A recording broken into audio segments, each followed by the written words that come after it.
আজকে আমরা HSC English second পেপারের সাজেশন ক্লাস নাম্বার 6 নিব। আজকের টপিকস হচ্ছে special uses of some words and phrases. এটা নিয়ে আমাদের বিগত যে ভিডিওগুলো আছে সেগুলো যদি আপনারা দেখে থাকেন তাহলে এই কয়েকটা ভিডিও যদি আপনারা রেগুলার একটু প্র্যাকটিস করেন তাহলে দেখবেন যে এই ওয়ার্ড অ্যান্ড ফ্রেজ থেকে যত অ্যাঙ্গেলে কোশ্চেন আসতে পারে সেগুলো ইনশাআল্লাহ সলভ হয়ে যাবে। আচ্ছা, এরপরে আমরা এই নাম্বারে চলে যাই। এ নাম্বারে বলছে যে your performance is not satisfactory, you will dash be careful in future. আচ্ছা, তাহলে এখানে আমরা অপশনগুলোর মধ্য থেকে কোনটা বসালে অর্থ মিলবে এবং গ্রামাটিক্যালি সঠিক হবে। এখানে দেখেন শূন্যস্থানটা আছে কিসের পরে? উইল প্লাস ভার্ব, উইলের পরে শূন্যস্থান, তারপর আবার বি আছে। তাহলে শূন্যস্থানের পরে যেহেতু বি অর্থাৎ ভার্বের বেস ফর্ম, তাহলে এখানে যদি আমরা হ্যাভ টু বসাই তাহলে গ্রামাটিক্যালি সঠিক হয়। এখন দেখি অর্থ অনুযায়ী এটা সঠিক আছে কিনা, কারণ শুধু গ্রামাটিক্যালি সঠিক হলে আমাদের আনসার হবে না, অর্থ অনুযায়ীও সঠিক হইতে হবে। তাহলে এটা আনসার হবে you will have to be careful in future. আপনাকে ভবিষ্যতেও কেয়ারফুল হইতে হবে। তাহলে অর্থ অনুযায়ী কারেক্ট হচ্ছে, সো এটাই আনসার। বি নাম্বার আসি, mister X is an honest man, he dash die than steal. এরকম যখন শূন্যস্থানের পরে ডাইটা হচ্ছে ভার্বের বেস ফর্ম, এবার পরে দেন আছে, এরকম যখন শূন্যস্থানের পরে বেস ফর্ম এবং পরে দেন থাকবে তখন আপনারা একদম নিঃসন্দেহে উড রাদার দিবেন। এখন দেখেন উড রাদার দিলে উড রাদারের পরে ভার্বের বেস ফর্ম বসে এবং পরে দেন বসে। এখন অর্থ মিলে কিনা দেখি। He would rather die than steal, সে মরে যাবে বরং কিন্তু চুরি করবে না। তাহলে এটা অর্থ মিলতেছে, সো এটাই আনসার আমার।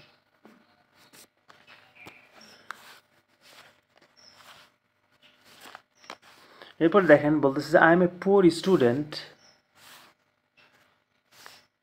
I am a poor student, I cannot buy my necessary books dash a smartphone set.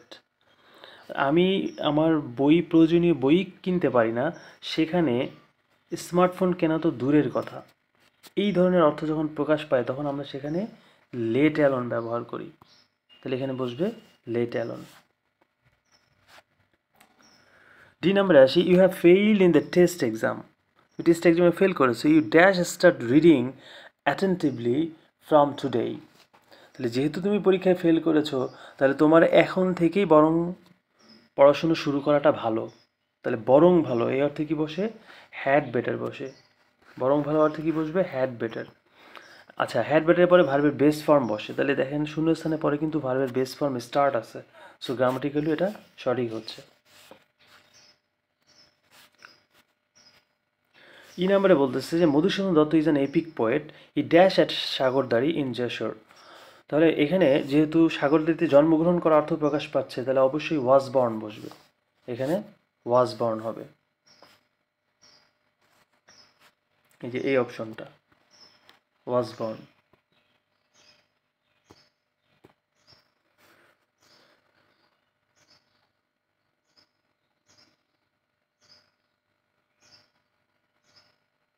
F নাম্বারে বলতেছে যে I had a bad luck dash I reach the station dash the I reach the station the train left.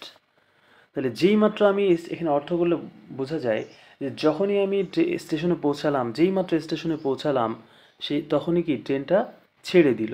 তাহলে এরকম অর্থ যখন প্রকাশ পায় তখন সেখানে অ্যাজ সুন অ্যাজ বসে। অ্যাজ সুন অ্যাজ মানে যেই মাত্র।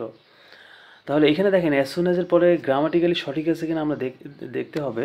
সেটা হচ্ছে যে অ্যাজ সুন অ্যাজের পরে দুইটা টেন্সের যে স্ট্রাকচার অর্থাৎ টেন্সের যে স্ট্রাকচারটা একই রকম হইতে হবে। দুইটাই দেখেন পাস্ট টেন্সে আছে, এখানে আছে রিচড, এখানে আছে লেফট, দুইটাই কি ভি টু না?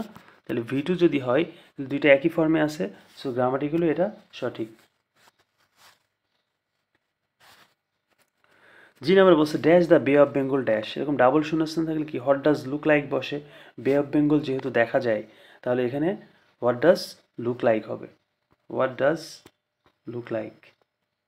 What does the bay of Bengal look like. Bay of Bengal মানে বঙ্গোপসাগর দেখতে কেমন।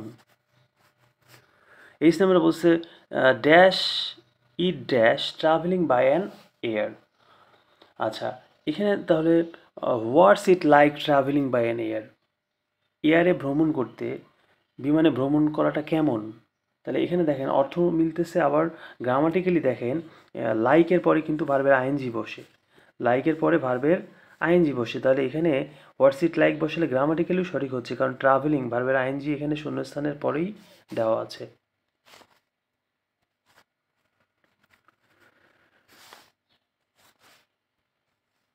এবার আমরা আই নাম্বারে আসি। Recently I have visited the Sundarbans dash are tigers in it.